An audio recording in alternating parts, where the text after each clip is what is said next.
Mr. Sean Whiting. Hello there. How's it going, buddy? Going good, man. How are you? Doing good, man. Still trying to get used to this whole new thing that we're doing right now. I'm definitely not used to the cameras and everything. Right. But it's going good so far. I just love podcasting. It's really cool to finally be able to do one. Oh, yeah. Yeah, man. I enjoy them, too. I've just recently, in the last 6 months or so, really started getting into them. But, yeah, they're everywhere. Everybody's got a podcast these days. I mean, why not? It's so easy to do. I mean, This is a great idea, man.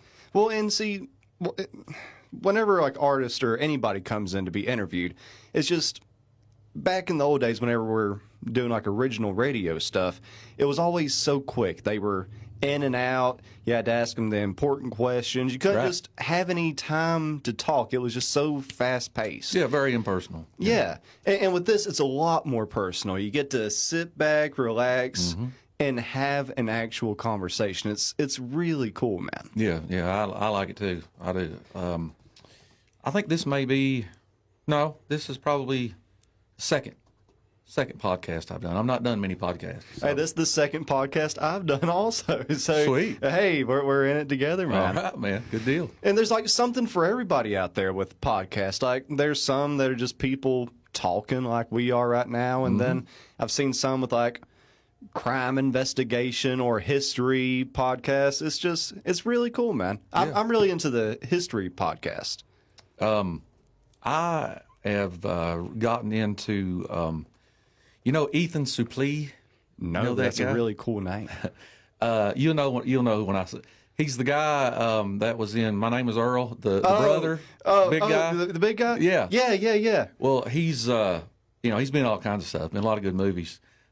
He started doing a podcast about his journey to his weight loss and his body transformation, which is crazy. And it is. And I mean, he was up over 500 pounds at one time, and now the dude is like 270, and he's like only 20% body fat. Like dang. So he started a podcast, and I've also been in the and trying to get myself healthy and lose weight and all that good stuff, and it's very interesting, man. So there's what I'm getting at is there's stuff out there for everybody, man. There's weight loss podcasts. There's like you said, there's history, there's murder podcasts, there's music. It's a plethora of information out there. And it's cool too because sometimes you want a little bit more information. Yeah. Like I've watched podcasts with these big famous celebrities, like somebody like Robert Downey Jr. Yeah. He's one of my favorite actors. I've watched little interviews that he's done with like little media, and it's just those quick 5-minute interviews. But whenever somebody like, Joe Rogan sits them down for 3 hours, that's really cool because you get to know it's a lot more personal. Yeah, like you were saying, you get a lot more information. Know their views. Yeah. It's just cool. But hey, man, speaking about your whole weight loss thing, that's one thing that I noticed about you today, man, is you have lost quite a bit of weight. I'm in the process, man. What you been up to? How'd you do it? It's all basically been diet change. No, that's a big part of it. That's the thing, man. I've just I've yo-yoed my entire life. I've struggled with it. I'll put on a lot of weight, and I'll take weight off, and then I always seem to go back into my old habits. This time I'm older and wiser, and I had 2 years ago I'd lost quite a bit of weight. Then I started letting old habits creep in again and started putting some back on, especially over the winter.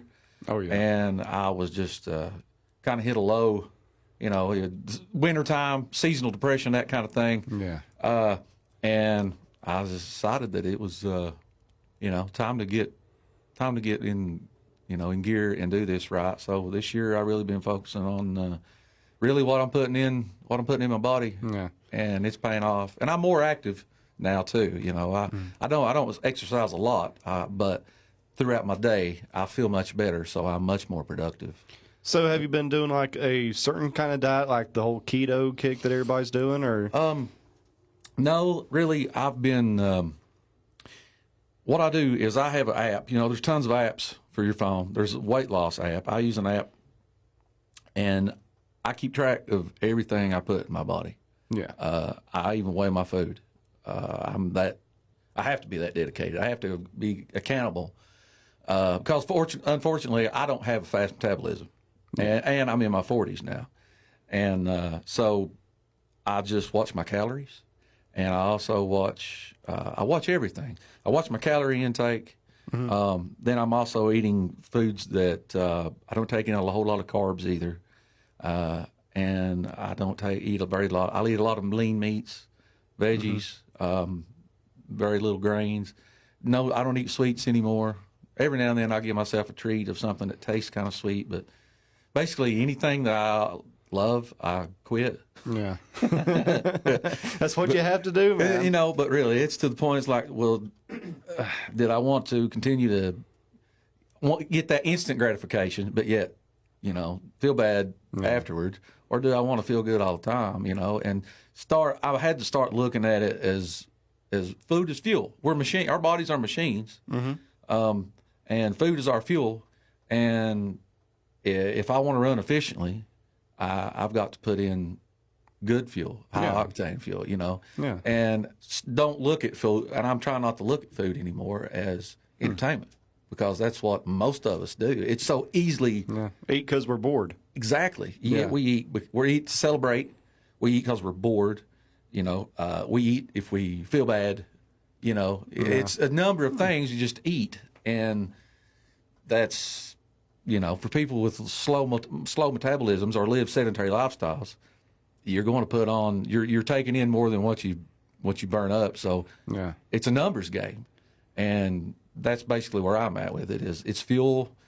I try to take in less than what I'm using, and therefore I lose weight. So.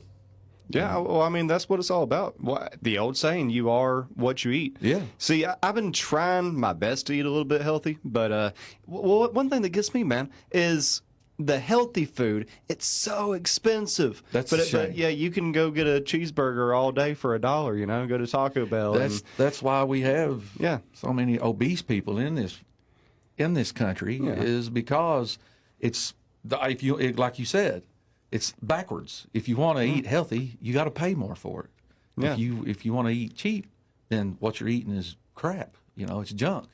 But you know, there's ways around it. Oh yeah. You know, well, that's what I was about to say. See, what I've been doing is you can look up recipes online for cheap, easy meals to make, and it's not rocket science. I mean, heck, for lunch today, I had an apple with some cheese wrapped up in lunch meat, and it's still filling, still good food that didn't cost me an arm and a leg to make it. Yeah. But that's one thing about eating healthy, though, is, I mean, you ain't going to find cheap stuff at any fast food restaurant that's healthy. If you actually want to eat healthy, most of the time you're going to have to make it at the house. But it's an easy process, and it can be cheap if you do it right. Eating out is the biggest. I know we can't help it, and it's it's good that we have it. I mean, for those situations, but eating out is, you know, as most people know, and yet we do it anyway. Yeah. It's horrible for you. And I'll say that with with coronavirus and being on, you know, quarantine, lockdown, you know, it's actually, I used it to my benefit. I tried to take positive out of this, and so I utilized time that I had spent at home to work on myself. And so I am able to easily track what I eat at home, because I eat at home every day. You know, so I because that's what I've done. I haven't been able, my job is playing music, and obviously I haven't been able to play music, and still can't. My gigs, I had gigs booked out through the summer that unfortunately they've all canceled. So I'm staying at home and working on me, working on myself, and working on my home, working on my relationship with my wife and my kids. You know, I'm just, you know, using time wisely, man. And that's kind of, so I found the silver lining, you know, through all the craziness that's going on. Well, there's a lot of positive stuff, man. I mean, I talked about this a few weeks ago with Christopher Bentley. He was on the show, and we were saying, you know, we all had to stop for a second and kind of look around. And whenever we done that, we started to realize what actually mattered. We started thinking about stuff. We started taking it a lot more serious, for sure, because we were all scared to death when all this first started because we didn't know who we were going to lose or Right.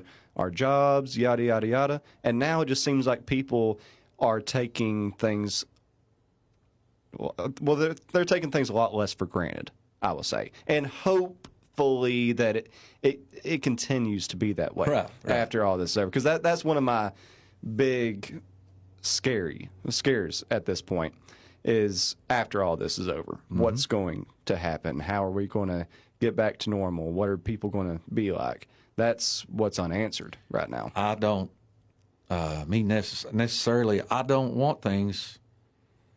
Might be controversial to say, but I don't want things to go completely back to the way they were. I agree. You know, and I mean that with good intentions. You know, I feel like because we've all taken so many things for granted in our society, that I hope we can definitely learn a lesson from all of this, and you know, make it. I know it's been said, and people are sick of hearing it, but a new normal. You know, there should be a new normal, and how we do a whole lot of things. So I'm with you. I'm hoping we can keep this gratitude that we have for what we took for granted. I hope it sticks around for a while. But we are human, and we're bad. History's bad to repeat itself. Exactly. That's a good way to kind of sum that up right there. Is the whole history repeating itself. But that's one kind of I know back in I think it was like 1918. That's when that Spanish flu thing was around, and right now that's probably the closest that we've ever came to something like this.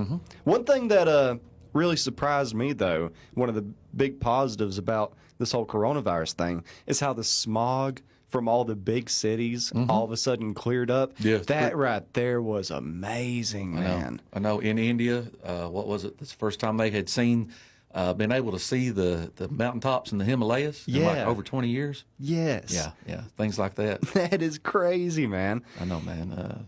Makes you think. Well, and like you were saying, like how things shouldn't go back to being completely normal. That right there is definitely one of the things that shouldn't go back to being a complete norm. Because I didn't know smog was that big of a deal in places like L.A. and over there in India. We don't have it about? here. It's out of sight, out of mind, you know. And it's... But when they showed like before and after pictures, especially there in India, you're like, man, that's night and day. Why don't we take a break like this a little bit more often? Yeah. Now, I'm not saying take a break for 4 months like we have been doing, but I know what you're saying. I think every once in a while we might need just to have a little bit of breathing room. Take a break. Money makes this world go around, and you know, that's what drives. That's what drives everything, man. And so people are driving and working and polluting all these things. And these businesses and these industries and things like that, it's all for money, man. I mean, in my opinion, I'm not trying to get preachy, and I'm not trying to get political or anything like that. But that's the bottom line, and that's the way that our world revolves around value of, you know, the value system. We can be a very greedy species. Exactly. I think greed is plays a part in that, and just.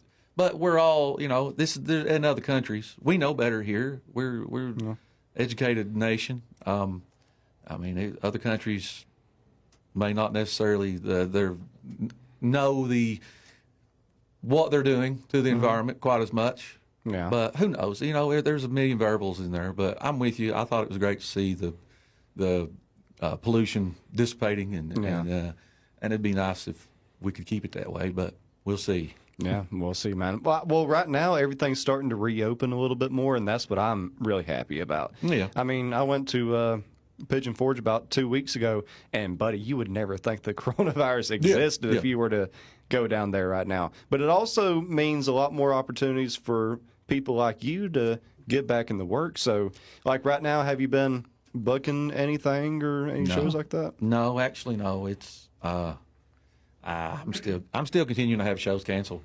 That sucks, man. You know, it's and it's too early to tell.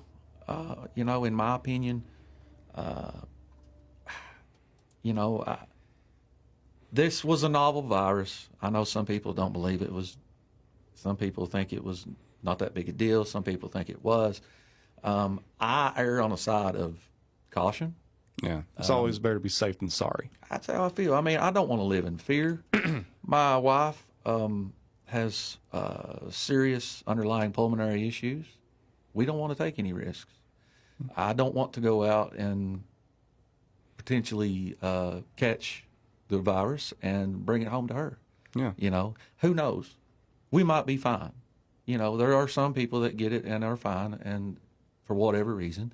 But a lot of people, there's certainly a lot of people with underlying conditions that get it and die or are never the same after it. Yeah. Once you've been on a ventilator and those things for weeks at a time, you've got a long recovery. If you know, and you may never be back to 100%. So, you know, we're just trying to be safe. We don't want to get sick. And who knows? Nobody knows about this thing. Yeah, that's the thing. That's one of the There might be weirdest another things wave, about it. and it might be the Spanish flu. I know people are sick of hearing about the Spanish flu, but it is. We do have documented. You know, we do have a history of that, and the second wave was worse than the first because people thought it was over, and they went back to business as usual, and then things, you know, took a serious downturn. Is that going to happen this time? Who knows? Yeah. You know, so I understand though. People are need to work. You know, I need to work, but I'm fortunate, you know, that I've been able to, under the pandemic fund, that I've been able to get unemployment benefits, and so it's helped me to pay my bills and things like that. But I'm able to survive on that. It doesn't take a lot for me to survive. I'm used to being a musician, so you know I don't live above my means. Some folks do. That's their prerogative. But I get it. People want to get back out and do what they do, and they don't want to live in fear, and they have a right to do that. So. Yeah, hey, to each his own, man. Exactly. That's what I always whatever, say. To each whatever his own. everybody wants to do. I just know one thing is for sure, that all these end of the world preppers, they don't seem as crazy as they used to anymore. I know. That's true. That's true, man. There is nothing wrong with being prepared. Yeah, hey, buddy, they were prepared, and people nowadays hopefully will start getting a little bit more prepared for a possible second wave. I know now. Buddy, I've started saving money now like I never have before. Me too. Yeah, you just never know. And food, man, I bought so much canned food here the past few months. I'm good till 2050. I'll be good until then. But it's just it's good to it's a good wake up call for everybody. Yes. Because we live on this planet where everything is cupcakes and marshmallows, and you think every day is just going to be the same. When Mother Earth, she can switch it up at any moment and give you that little bit of a wake-up call. And that's what's happened here. We all realize that, hey, this precious life can be taken away from us at any point. Mm-hmm. And sometimes you need a good wake-up call like that, a good kick in the butt. But we never know. Who knows?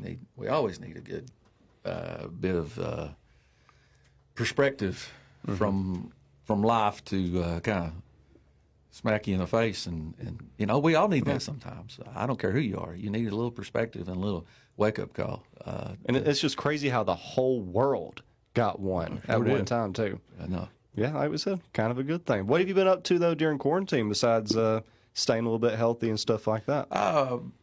Practicing a lot, getting back into playing my guitar a lot, playing my drums a lot, just rehearsing at home, being in my personal space, just kind of getting back to the basics. Yeah. Writing some.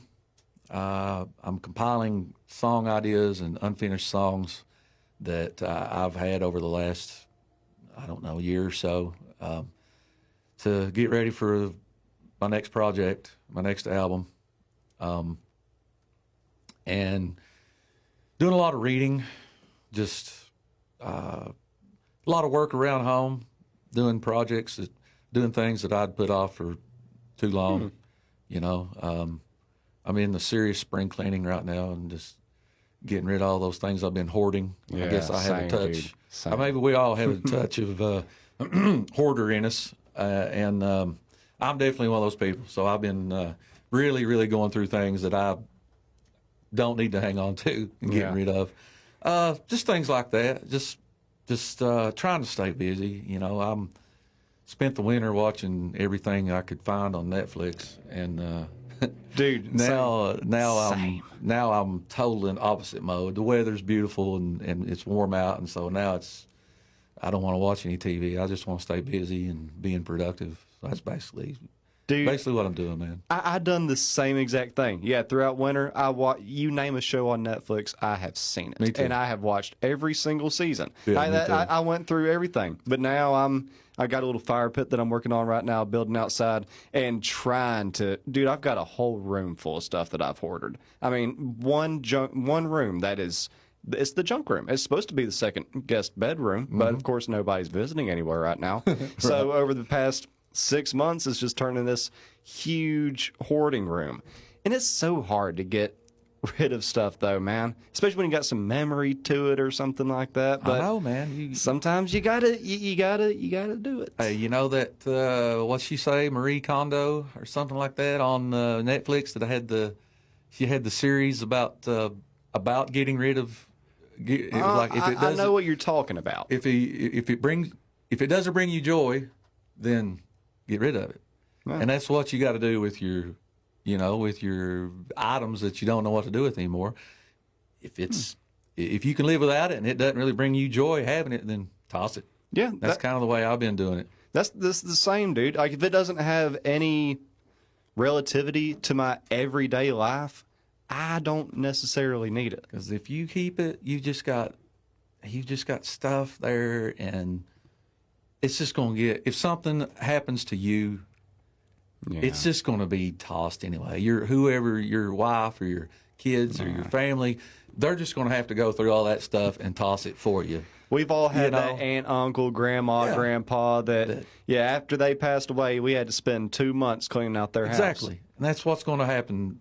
Yeah, so I mean that's kind of a morbid way of thinking of it, but I mean it's also practical. Exactly. You know, it's like somebody else is going to have to throw this junk away for you. So go ahead and do it now while you can. Save them the trouble. What was some of the stuff you watched on Netflix? Oh man, I watched. Did you watch Ozarks? Oh, I love Ozarks. Oh my God, man! No, we ain't gonna spoil it for anybody. No, it's a great show. Dude, that last episode, the ending. Oh yeah, I was so happy. I know, me too. I cheered. I actually cheered. I was like, yes. Me too. I was like, oh yes, there's gonna be another season. Oh yeah, it's gonna be even better. One of the best shows I've ever seen. I watched Ozarks. I watched Breaking Bad.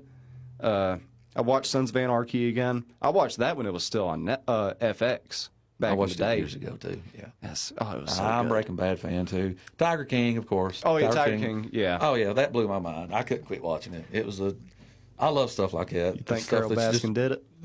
Yeah. Yeah, I mean, right now, from all the information that they put out, you know, I mean, of course, they spun it in their whatever direction they wanted to spin it, but I mean, there's some coincidence. And then I did just read an article. It was just the other day that the sheriff's office that Carol lives in said they 100% said that the will that she had was a forgery. That her ex-husband's will was a forgery. But there ain't nothing they can do about it because the statute of limitations is over. Yes, I seen that article too. And oh man, that just I can imagine being a cop and having that type of information and not being able to do anything. That would be horrible. It would. And this woman now, she got Joe's zoo last week or something like that. I'm pretty sure that's when that happened. Yeah. So I mean, she's good. She don't have to worry about anything. She literally got away with murder. I don't care what anybody says. To all the information, like you said, that they put out, I didn't see anything that spun me the other way. Right. Yeah, it was all leaning towards she did do it. Now, that's allegedly. Do we know for sure? No, but It sure looks that way. It's very fishy that he disappeared. No one saw him again. Yeah. And that now they're saying that his wills were, I mean, his personal, what was that lady, a secretary that handled all of his business? She very much said that she knew that wasn't the way his will was supposed to be. So, well, remember what Carol says in that one part of the series? I think they were talking about when Joe got attacked by the tiger, and she's like, "Oh, you're crazy. No tiger would attack anybody unless you rubbed a sardine oil on them or something." I'm like, that's very specific, sardine oil. hey, that's a good point. Yeah. I mean, but nobody talked about that. I mean, I watched that and I didn't see any memes. And that was one of the greatest things of the Tiger King were the memes. Oh yeah, they were everywhere. The internet is undefeated. Yeah, man, the internet is a wonderful thing, and it is also a very dangerous thing at the same time, and a crazy thing. It's amazing what we can do with it, but it's amazing that the amount of misinformation that can be spread as well. Oh yeah. It's just anything goes. It's Wild West is a really good analogy for the internet. It's Wild West. Man. Yeah. It's just it is. But Especially it with is social entertaining media. to say the least. Oh, it's just such a crazy time to be alive, man. Yeah. I mean, right now, at this very moment, I have more information in the palm of my hand than anybody in history has ever had in their entire life. Yeah, That's amazing. I know. It is amazing. And we use it to make Tiger King memes. I know. And at the same time, this is something that I find scary because we don't want to think about it. But these phone companies and these social media companies, they know more about us than we know about ourselves. Yes. That's the scary thing. If you really want, it's great that we can pick up a phone and we can find out any information that we want to know. But at the same time, these companies also know everything that we're wanting to know. Yep. Everything we look at, everything we shop at, they know us really better than we know ourselves. That's a scary thought. Don't mean to get too much into conspiracy. I'm not trying to get into conspiracy. That's a fact. Well, yeah, that's what I was about to say. That's a fact. Google has that big hub where they store everybody's information. And dude, if you were to read like the actual description of that place, that is more guarded than Fort Knox, man. I mean, like it's almost like a real military base. Yeah, and that right there is where all your information goes. And that's very valuable. The law to it, put in quotation marks for everybody listening out there. I think they have like 30 days, and then they have to trash your information. They do away with it in 30 days. That's what they say. That's what they say. But I don't trust them. Was it Mark? According to Snowden, they don't get rid of it. They hang on to it. The government does, and that was all. So yeah, Edward Snowden. God, I hope he's okay wherever he's at. Yeah, that's a pretty crazy story. It is, man. It is. But right there, I mean, we need whistleblowers like that because people before. I forget when that happened with him, but let's just say before 5 years ago, that was a conspiracy theory that, they keep all of your information. That's some Alex Jones was saying. Everybody's like, no, he's crazy. But now, here in 2020, that's a well-known fact. It is. It is a well-known fact. So, it just makes, hey, I'm going to keep using this. I mean, I'm no important, I'm no celebrity. I'm no politician. Yeah. Do I search stuff on here that I care what people know what I'm searching? No, I honestly don't. Am I worried about that? Not really, but it's good to be aware of that and to think about that. I mean, and it's just good to know that it's invasion of privacy. Yeah, a person wants to have privacy. So, dude, there's nothing private in this world. No, that's true. There's nothing, and I mean that's kind of why I'm an open book. Really, it's like.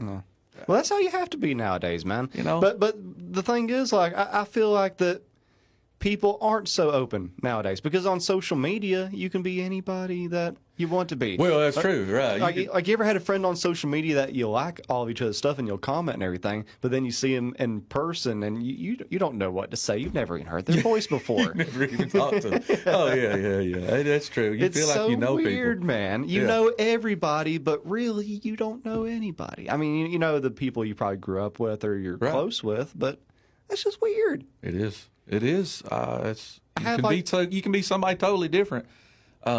I have 4,000 friends on Facebook. I can't rail off 4,000 names. I don't know who those people are. Me too, man. Me too. Me That's too. wild. I'm up close to the max right now, and on whatever it is, I think it's 5,000 on Facebook, and yeah, I don't know the majority of those people. I have people that'll post on sometimes, and I'll have to look and be like, who is this person? I have to go to their profile and be like, dude, I'm not even sure who this is. Yeah, and sometimes you don't even know why they're on there. You're like, why did I add you? Why do I have you as a friend? Be in the business that I'm in and trying to play music, I'm usually accept people's friend requests because they might be a fan, they might like my music or stuff, so I usually will say yes, and for that very reason. Yeah. But I feel like it's starting to. It may be time to start to whittle that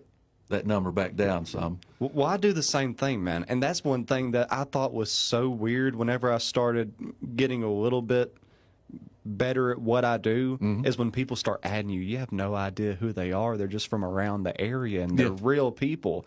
That's just such a weird. Like I think like, why do they want to be my friend? Why do they? Why are they interested in my life? But people, even though you don't look at yourself that way, us as entertainers, that's how people look at us. Exactly. That's so and weird. It is still, and it's a very weird thing to I'm just a normal, everyday dude that I got a wife and kids and a house, and I just like to write songs and sing and play music and.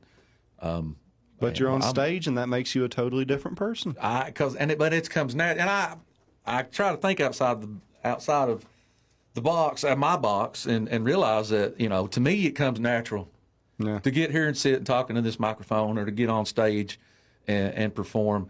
I'm comfortable doing that because that's truly what I love to do, and I believe that's what I'm supposed to do. So I don't think anything about it, but I know to some people that thought is terrifying. And they don't have the, they may not have the confidence in themselves to do that. And so, was it always that way for you? Did it always come that natural? It's always been natural for me as far as doing it. But no, I've suffered, I suffered for years with stage fright. My nerves would get bad, get super jittery and anxious. Whenever I started getting out the last about 5 years ago or so, I still, up into my mid to late 30s, I still struggled with some. Wow. I still struggled with some. It wasn't as bad, but I still had some anxiousness. And once I really started getting out and playing a lot of shows by myself, it's when I really knew. Okay, I knew I could do this, but I had to prove to myself that I could do it without anyone. I would do it often. Even if it was an acoustic show, I would have somebody else come with me and play a company guitar or bass or something. It was just kind of make me more comfortable having a friend there with me, and I would feel like I could entertain with someone else. And then I just decided, you know what, I've got to do this on my own. Yeah. And when I started doing it on my own and just going out and playing solo shows, all that left me. I just accepted it. I realized I can do this. I can do this on my own. And so now, and it's also, and I've done it a lot. I've played, I don't know how many, I've played hundreds and hundreds of shows over the last few years.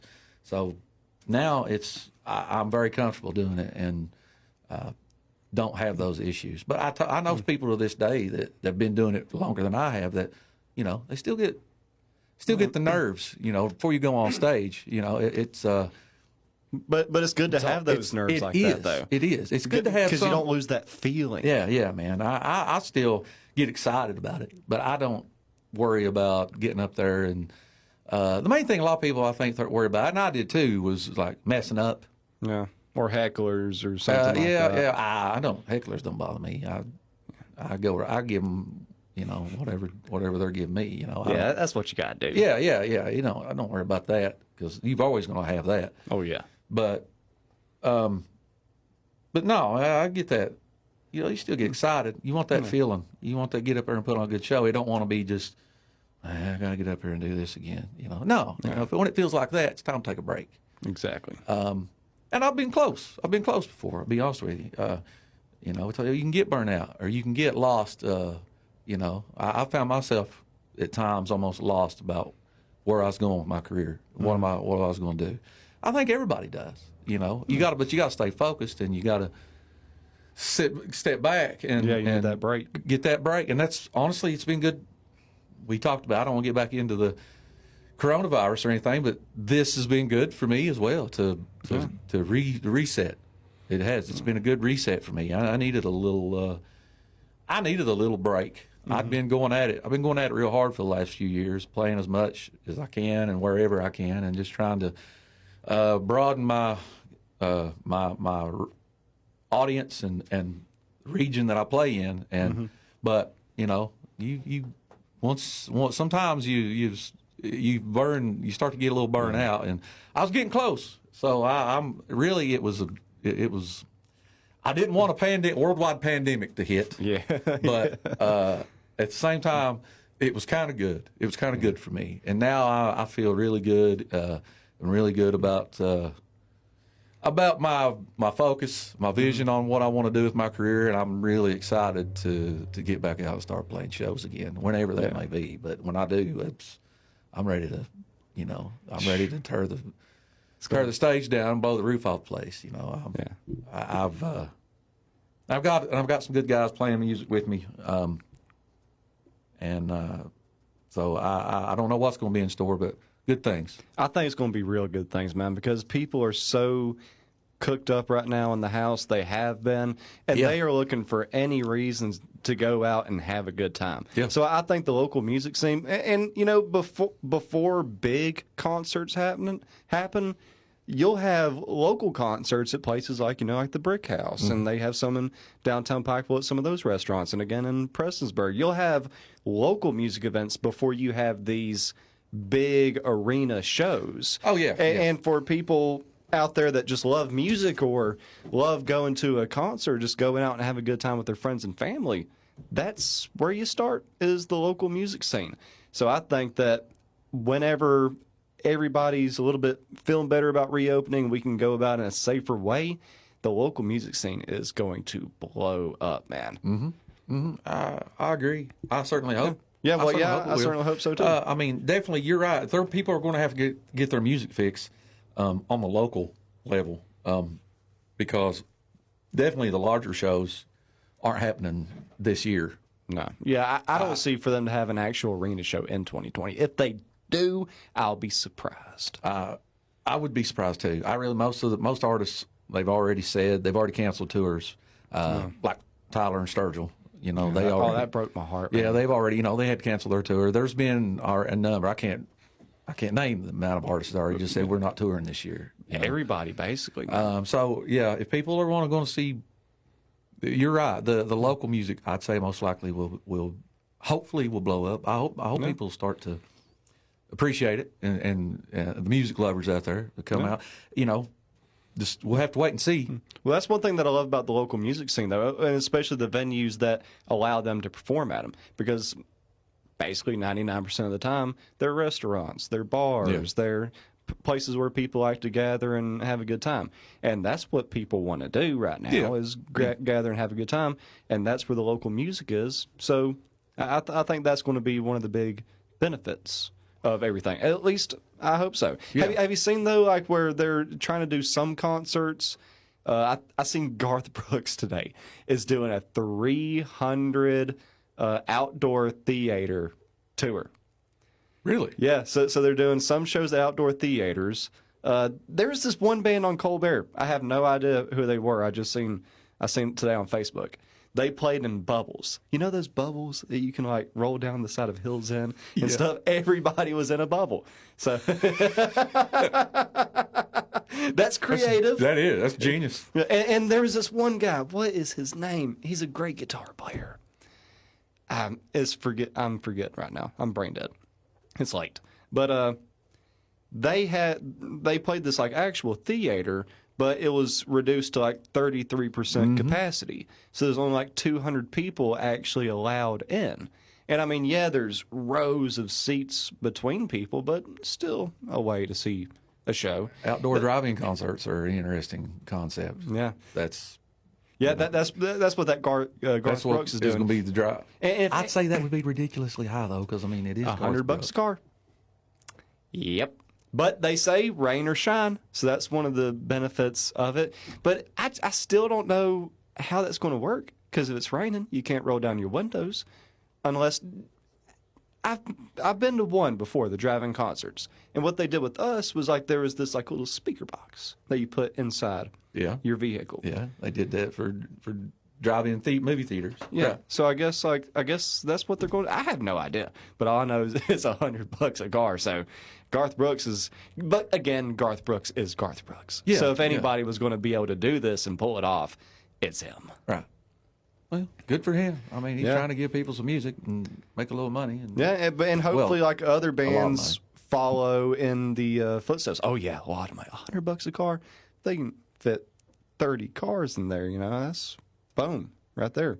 But hopefully bands follow that, because man, I was supposed to see Tyler and Sturgill in Louisville at the Chicken Bucket. That was going to be like one of the last shows on the tour, and I thought they were going to blow the roof off the place. Oh, yeah, they'd be super tight and just be a great show. Yeah. And right there in Louisville, it being at the end of the tour, I was looking forward to it so much, man.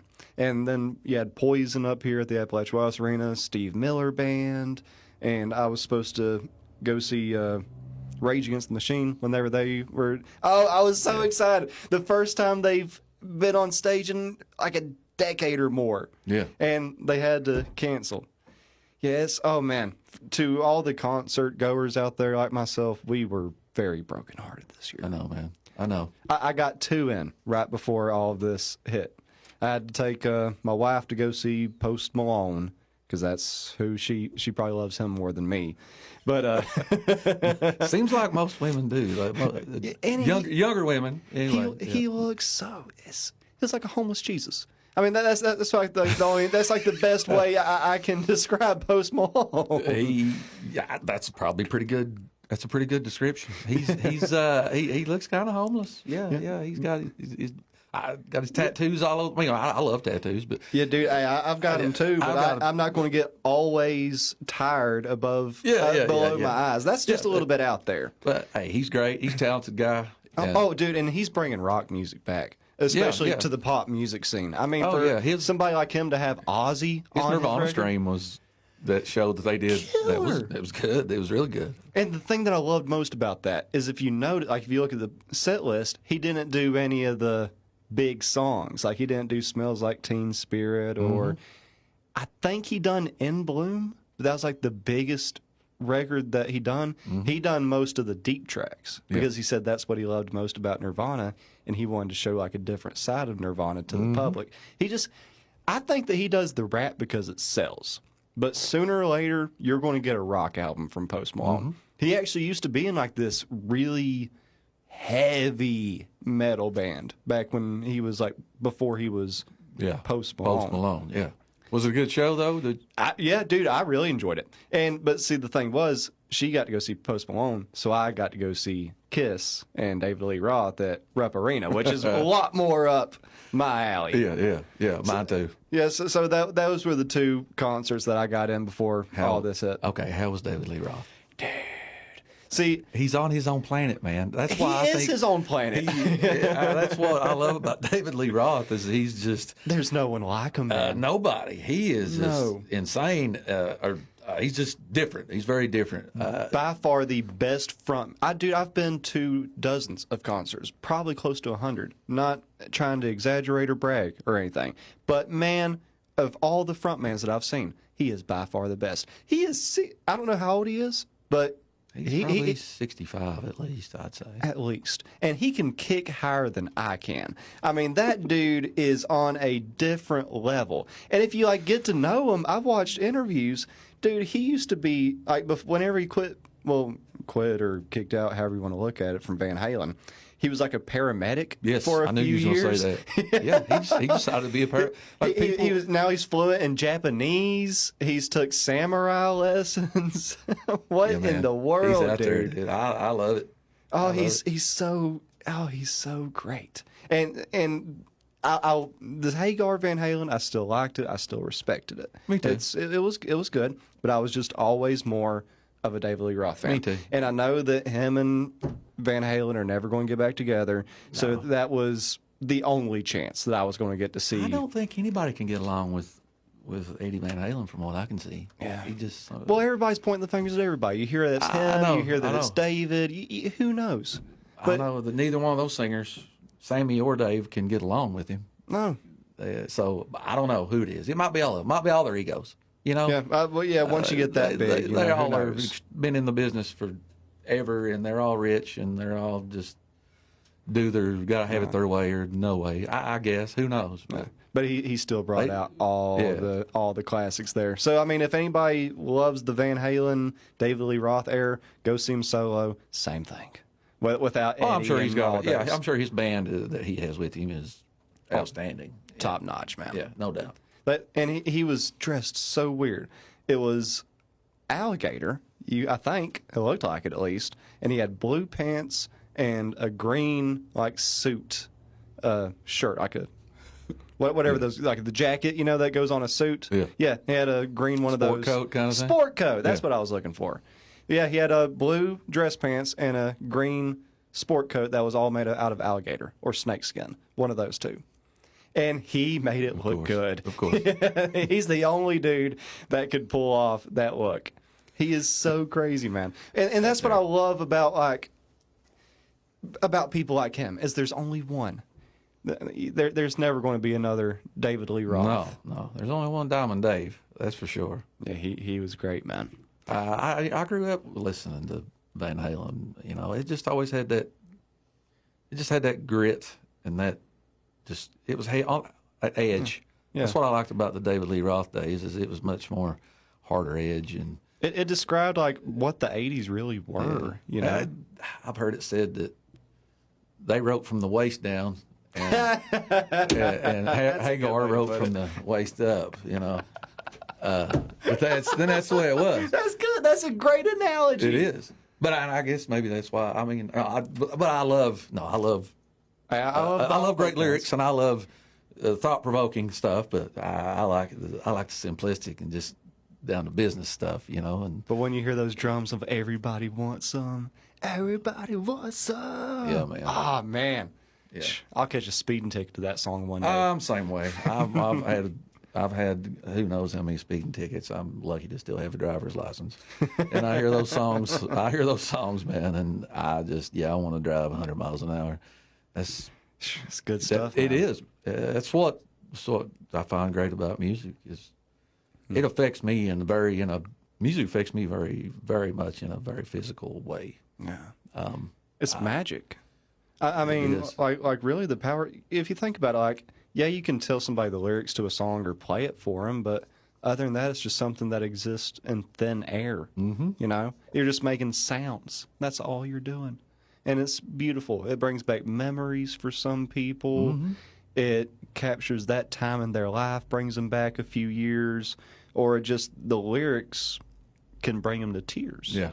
And it just shows you how powerful and magical music can be. It is. It's really a universal language. Yeah. Like Van Halen, they're from the 80s. That was almost 40 years ago. Well, I guess it is 40 years ago. Oh, really? Now. Their first album came out in 76. Well, there you go. Even over 40 years now, going on 50. And still, we get so excited talking about it. Mm-hmm. That's one thing that I hope that there are some records nowadays that I think will stand the test of time. But back then, man, I mean, heck, you got some of the albums behind you right now for all the viewers. Yes, that is vinyl album covers. Mm-hmm. back there, but those right there are going to stand the test of time. Yeah, they've stood the time this far. They're going to continue. Yeah, and As long as we don't ever forget, as long as nothing catastrophic happens, yeah,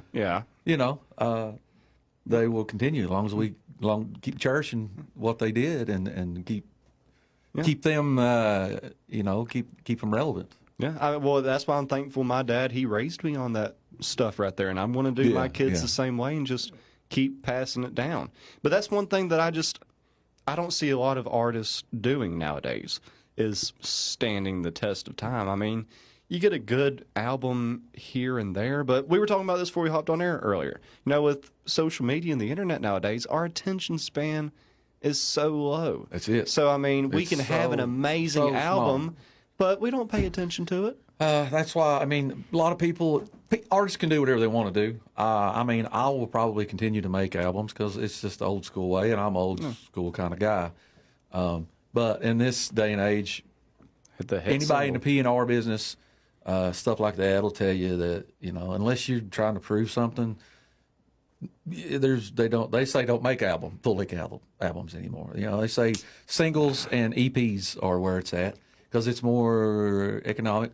For one thing, you don't have as much money involved in the production of it, and and it's just people's attention span. Like we were saying, there's so much information out there. There's so many people that can do it. People on every level.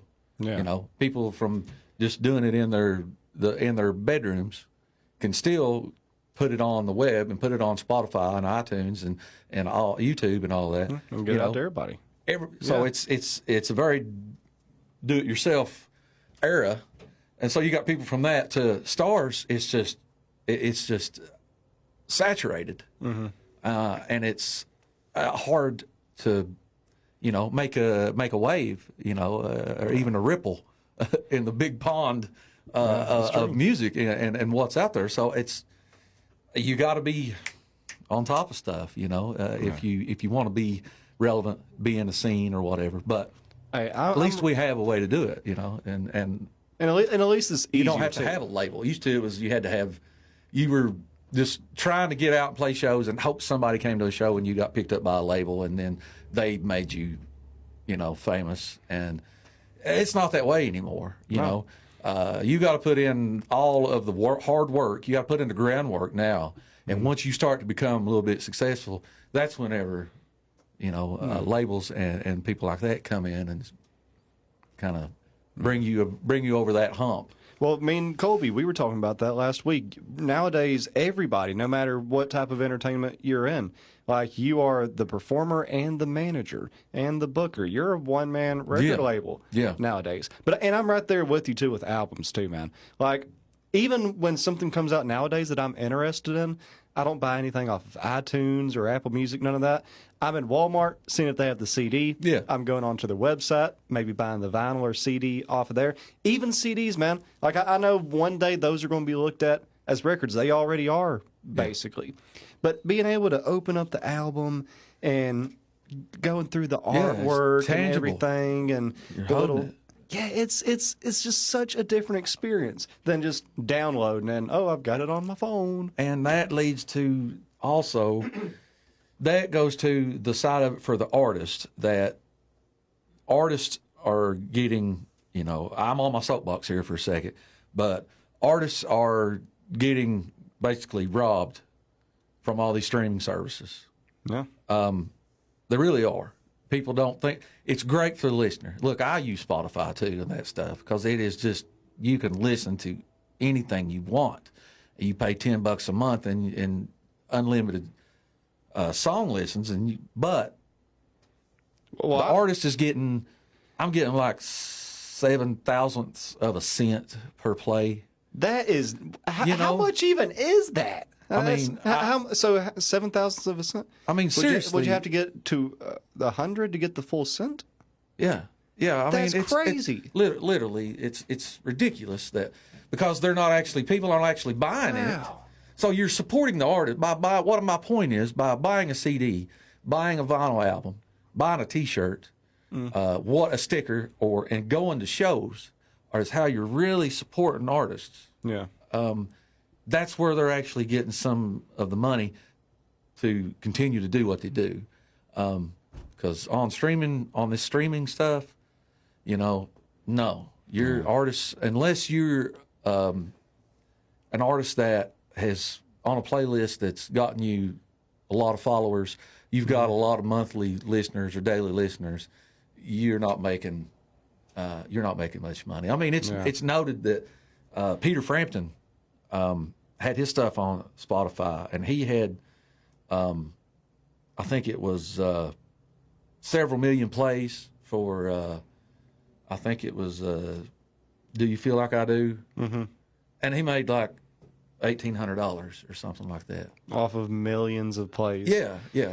Imagine somebody bought millions of albums. Right. You know, exactly. That's the thing, is used to, and they bought millions of albums. There was money being spread. The label, the big record labels they got their share. But the artists, if their deal was decent, got a good amount of money too, and they were doing well. And it's not the market we're in anymore. No. That Lady it's about Gaga, content. She just released her new album, and I was having to talk about it and stuff, and it said that she made I forget how much it was. It was like 200,000 album sales or something like that. And back in the day, man, I remember when artists would go platinum in a day, from selling so many albums. They would sell millions the first week. And now, Lady Gaga, of all people, only being able to sell 200,000 albums. Right. And that's the number one album in the world because that's how much it sold. Man, the experience of listening from an album front to back, it's more than just listening to music. You're actually having an experience, especially if it's a good record, too. Most people, when they, all records, I should say, in most cases, when they're put together in an order for a reason. Yeah. It's the listening experience. And you start from track one and go through to the end, and they take you on a ride, on a journey. It's bringing you up to a crescendo, if you will, and it's bringing you down. Yeah. And people miss that when they just go on, when they go online and just hear one song and they listen to that one song. Granted, I appreciate anybody liking anything, especially anything that I put out. They like what they like, and I'm thankful for that. But there's a lot of thought put into an album, of how you want it laid out, how you want the songs to go in order, and how one leads to another, and the feel you want. And people are missing out on that when they don't do that anymore. Yeah. The kids are going to miss out on so much, man. Yeah, man. Especially like we were talking about the artwork and all that, and signed signature notes and everything. It's, man, so many great memories that I have when I was a kid of when albums would come out, having to run to FYE or Walmart to pick up the CD. And it breaks my heart that kids ain't going to experience like that. And like you were talking about buying merchandise from artists too to help support them. Like you're wearing a Wayne Graham shirt right now. Yeah. Big shout out to those boys for doing an incredible job. Yeah, but I'm going to say, man, the local music scene, dude, y'all's merchandise is better than the stuff that, I went to Post Malone. His t-shirts were $55 and there was no cool designs. Not cool enough to spend $55 on. But, dude, I have seen some local shirts around here and merchandise that blew me away. This looks so cool. There are some great artists, great graphic designers and artists that in this region that are top notch. Yeah. So if people want some cool music merchandise out there, shop sir. local. Yes, sir. It's really cool, man. This is, I think this is a Jimbo Valentine design that he did for Wayne Graham. Jimbo does all of Tyler Childers' stuff. Really? Jimbo's from Huntington, West Virginia. He's a very good friend of mine, and he still does all of Tyler's. He does. He done the goat and all that. I think I follow him on Instagram. I'm pretty sure I do. He does. I don't know if he did the goat. I think that's Tony Moore that did the. I follow one of them on Instagram. I know. Well, Tony Moore, of course, Colonel Tony Moore is one of the creators from The Walking Dead. Oh, that's cool. Oh, yeah, okay, that's the one that I'm following because I remember him posting about that. And he's from Saint-Anne, I believe, or Paris. But him and Jimbo Valentine worked together. They become really good friends, and they started working together on Tyler's last album. All the artwork and stuff. They did a design together, but Jimbo does a whole lot of Tyler's. He does pretty much all Tyler's T-shirts and stuff like that. Well, He's thank done you for some it. of my stuff. He's done stuff for Dwayne Graham. And then there's another good friend of mine, JJ Waters.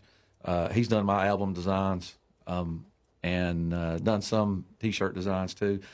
And there's tons of guys out there that are like that or locally. That you're right. You're going to see stuff that's locally that's better than this stuff that these big name acts are putting out. They're just And I think that's because they care more. See, these big guys and the big performers. well, yeah, they people are going to buy it because their name's on it. just because their name is on Right. it, just because he's Post Malone, people will spend $55 on a T-shirt that don't even look very People like cool. me and the other local guys, we got to have something that looks really good to make people want to spend their money on it. And the thing is, they're not having to spend a lot. I mean, $20, $25, $30 a T-shirt. I mean, heck, that's cutting the price in half, if not more, than going and seeing a big name act. Right. So yeah, people just need to.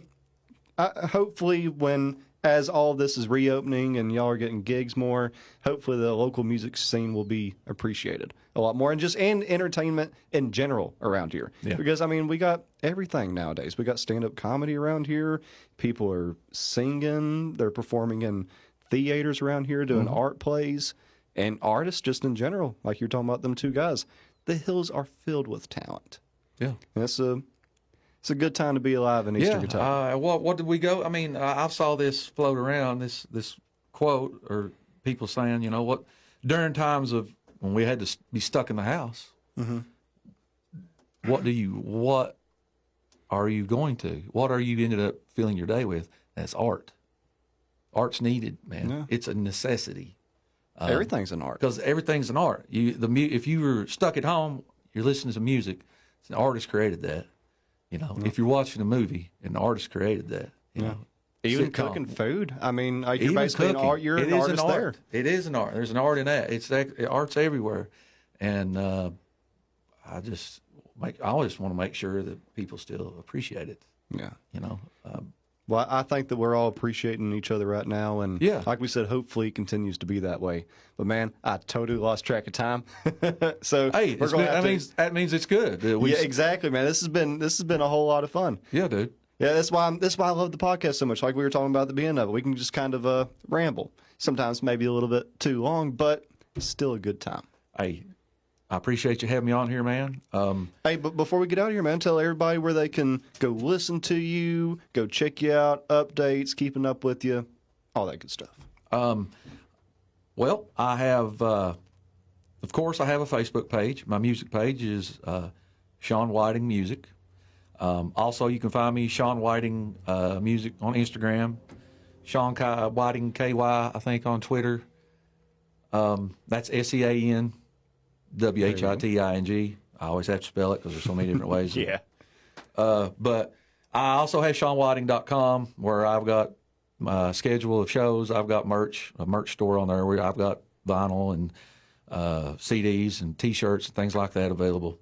All my music's on Spotify, iTunes, YouTube, anywhere pretty much you can find. I've got a couple albums. And be on the lookout for a EP that'll be out maybe August, somewhere this fall, that I did with my buddy Sam Rogers at Fat Cave Studios. Such a great name for a studio. Yeah, I know. He did a little acoustic session in there, and we're talking about maybe putting that out sometime here in the fall on Spotify and iTunes and stuff. So just be on the lookout, and that pretty much wraps it up. Wow, that's where you can find me. So there you Eli, go, thanks, folks. man. Dude, Sean, thank you, man. This has been a whole lot of fun. Yes, Hopefully sir. everybody out there enjoyed it. Thank you for joining us, and we'll see you next Thursday. Sean, thanks again, buddy. Yeah, thank you. Let's get out of here. Boom!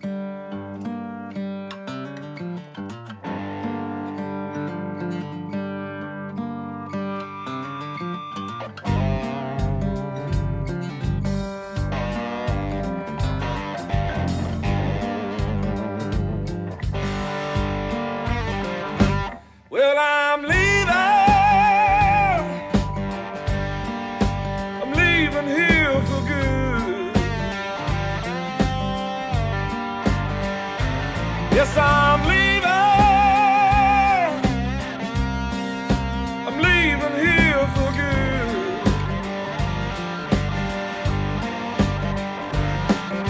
I don't know why you wanna make me out of food.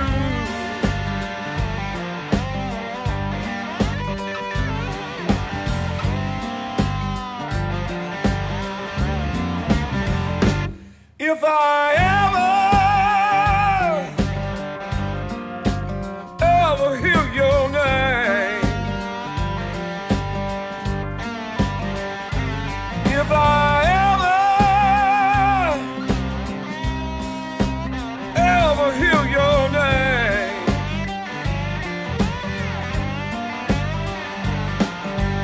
hope that I'm 3,000 miles away.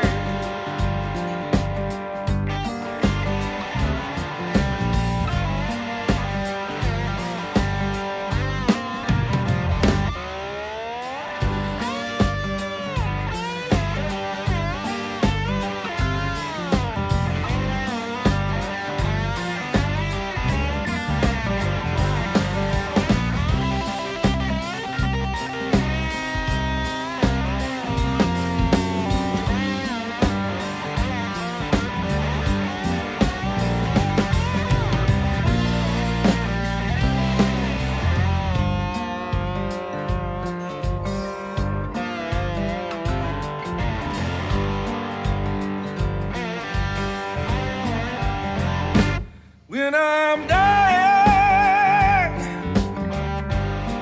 about to lay me in the grave. When I'm dying, Lord, yeah, about to lay me in the grave.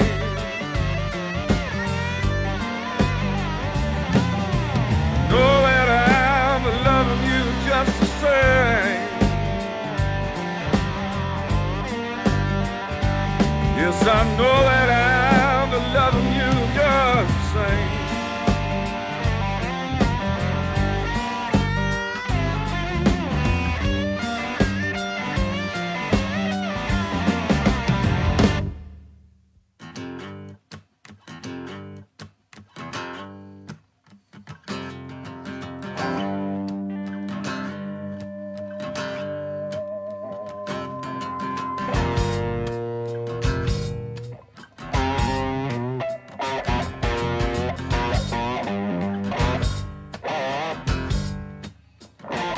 Yes, I'm loving, yeah, loving you just the same.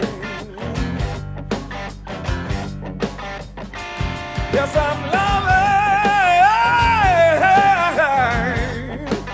loving you just the same. Yes, I'm loving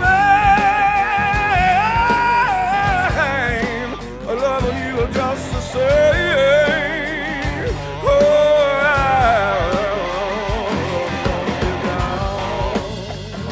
yeah.